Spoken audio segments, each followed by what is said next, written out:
2 години влада на Христијан Мицкоски. Граѓаните немаат повисок стандард, платите се исти и нула од ветувањата се исполнети. Обвинуваат денес од СДСМ низ прес. После 2 години од владата на ВМРО, вистината денес е дека наместо поголем, животниот стандард на граѓаните е намален. Народот живее потешко, поскапо и понеизвестно.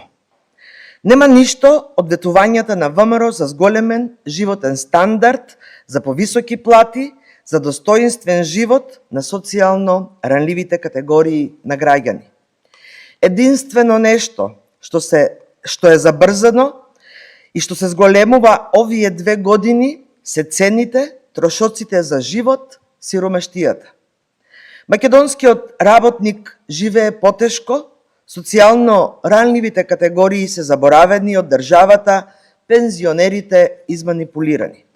ВМРО ДПМН реагира. Тренчевска и СДС говорат за стандард, а од нив граѓаните само паметат во цифрена инфлација и осиромашување. Владата и покрај наследената празна државна каса од Социјалдемократскиот сојуз и последиците од глобалната криза спроведува политики кои даваат конкретни резултати.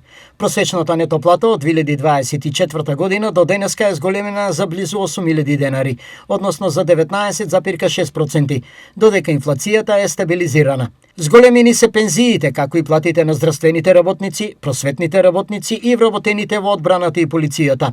Стапката на невработеност е намалена од 12,5 на 11,3%, додека стапката на вработеност е зголемена од 45,6 на 46,5%. Економските показатели го потврдуваат напредокот. Македонија бележи раст на бруто домашниот производ од 3% во 7 последователни квартали и се вбројува меѓу побрзо растечките економии во Европа. Стои во реакцијата на ВМРО ДПМН.